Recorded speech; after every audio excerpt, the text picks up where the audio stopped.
Oke, welcome back to my channel Muhammad Ilham.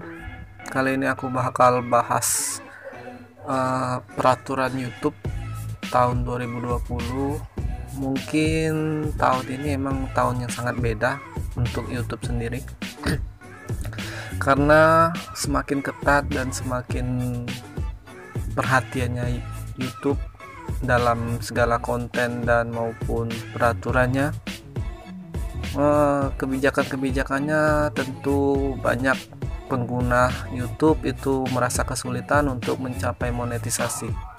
Dan di sini aku bakal pecahin masalah itu karena aku pernah dimonetisasi walaupun sempat aku delete akunnya, bukan akunnya sih, videonya.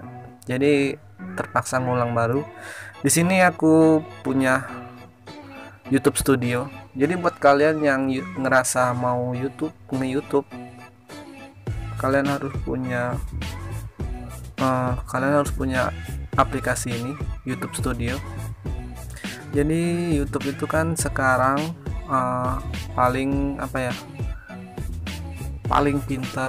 Sekarang udah ketat banget kan. Apa benar sih kalau soal kita nyebarin link dari WhatsApp, dari Facebook maupun misalnya saling tukar subscribe gitu sama orang lain, itu bakal tahu YouTube. Ya, YouTube bakal tahu.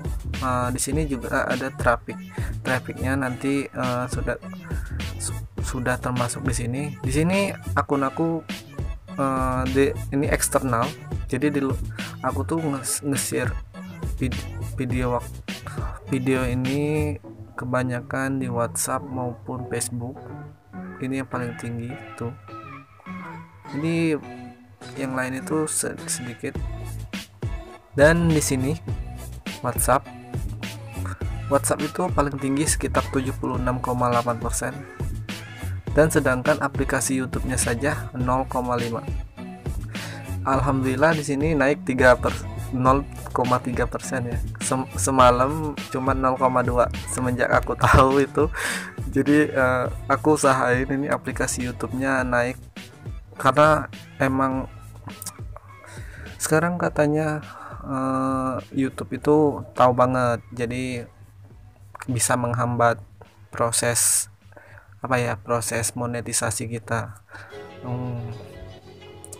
Dan ini kan selain syarat YouTube itu 4.000 jam tayang. Jadi kalau hitungan menit itu dikaliin 60, 4.000 kali 60 sekitar 240.000 menit. Jadi kalian cari jam tayang sebanyak itu dan subscriber sebanyak 1.000. Setelah kalian mencukupin dan sudah pas dengan syarat itu, nanti channel kalian bakal ditinjau. Ini aku punya tips ya, kalian tuh harus baca batuan YouTube ini sangat menunjang bagi aku ya. Jadi kita tuh peninjauan kami memeriksa kepatuhan konten yang paling menggambarkan channel Anda terhadap kebijakan kami. Karena tidak dapat memeriksa setiap video, peninjau kemungkinan akan berfokus pada konten channel Anda. Jadi YouTube itu sangat fokus ke konten apa yang kalian sajikan itu. Jadi ketika konten itu kayak seperti re-upload dan lain-lain itu, YouTube akan menolak monetisasi. Jika itu konten berasal dari emang bikinan kamu sendiri, YouTube bakal cepat memonetisasi. Itu yang paling utama tuh tema dari YouTube kalian tuh apa. Contohnya tutorial atau apa itu kan. Video yang paling sering ditonton, video proporsi waktu tonton terbesar, dan metadata video termasuk judul tuh. Thumbnail juga harus menarik, dan di deskripsi jangan jangan kosong. Jika ingin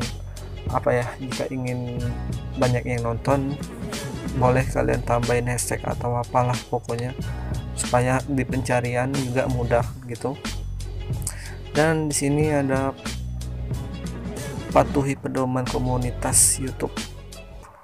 Nah, di sini siapapun yang mengakses YouTube wajib mematuhi pedoman komunitas kami kreator. Nah, di sini kan ada semacam komentar misalnya, tetapi juga channel Anda secara keseluruhan berikut pedoman komunitas yang paling relevan untuk channel yang sudah bisa atau ingin melakukan monetisasi. Spam, praktik penipuan dan scam, konten ketelanjangan dan seksual, keselamatan anak, konten merugikan dan berbahaya, ujaran kebencian, pelecehan dan cyberbullying. Jadi di sini nih kalian udah jelas. Spam itu kalian ya contohnya kayak semacam sebar link atau apa itu udah nggak bisa lagi. Praktik penipuan atau kayak scam, konten telanjang, seksual 18+ atau keselamatan yang menyangkut keselamatan anak atau konten merugikan atau berbahaya bagi orang lain, ujaran kebencian, pelecehan dan cyberbullying itu nggak boleh. Oke, jadi jauhin aja konten-konten yang negatif. Lanjut ke patuhi kebijakan program AdSense. Ini untuk AdSense, banyak orang yang belum paham soal AdSense. Nanti kalian gak usah pusing soal AdSense. AdSense ini akan tiba pada masanya ya. AdSense ini bakal ada ketika kalian udah mencapai 4.000 jam tayang dan 1.000 subscriber tadi. Melalui monetisasi kan nanti kalian bisa daftar AdSense terus dikaitkan dengan YouTube kalian. Biasanya AdSense akan melakukan semacam verifikasi data dan data itu bakal untuk tujuan kalian supaya AdSense bisa mengirimkan kode verifikasi yang berbentuk kertas Google AdSense itu. Jadi untuk kalian bisa menghasilkan uang itu. Jadi biasanya kalau AdSense itu dikirim dari waktu itu dikirim dari Vietnam sekitar paling cepat 1 bulan dan paling lama 3 bulan. Jadi sekitaran itu kalian bisa verify akun AdSense kalian supaya bisa menghasilin dari YouTube. Beberapa hal yang dapat dimonetisasi termasuk tetapi tidak terbatas pada intro dan outro yang sama untuk semua video, tetapi sebagian besar konten Anda berbeda. Konten yang mirip, tetapi setiap video secara khusus membahas karakteristik subjek yang Anda tampilkan. Oh, berarti intro dan outro yang sama untuk semua video, tetapi sebagian besar konten Anda berbeda. Oh iya, bisa diterima. Kalau soal intro sama nggak apa-apa. Kalau kontennya sama itu nggak bisa. Baru klip singkat yang menampilkan beberapa objek serupa yang diedit menjadi satu dan disertai penjelasan tentang keterkaitannya. Klip singkat menampilkan beberapa objek serupa. Konten yang melanggar pedoman ini beberapa hal yang tidak dapat dimonetisasi.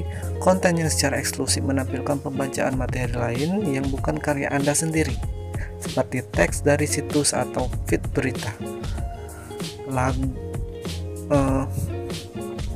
lagu yang dimodifikasi sehingga nada dan temponya berubah tetapi tetap identik dengan lagu aslinya. Ini kebanyakan orang ya yang TikTok itu katanya, kenapa bang aku nggak bisa dimonetisasi karena aku pakai sering DJ, padahal itu kan nggak ada hak cipta. Ada pasti hak ciptanya, cuman bedanya kan kayak kelihatan dimodifikasi itu kan jadi DJ atau apalah, itu tetap aja YouTube tahu kalau itu ada hak pemilik lagunya. Konten berulang yang mirip atau tidak berfaedah dalam nilai edukasi, kualitas komentar atau narasi yang buruk. Ini berarti YouTube tuh tahu konten berulang itu, tahu yang mirip banget atau tidak, yang nggak berfaedah juga dia tahu, semacam yang negatif lah, tahu lah.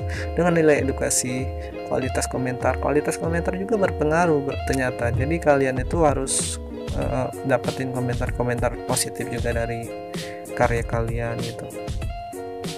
Konten yang dibuat berdasarkan template produksi massal atau dihasilkan secara terprogram.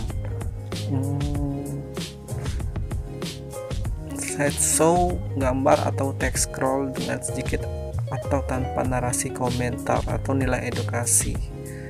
Slideshow, gambar atau teks scroll dengan sedikit atau tanpa narasi. Konten yang digunakan ulang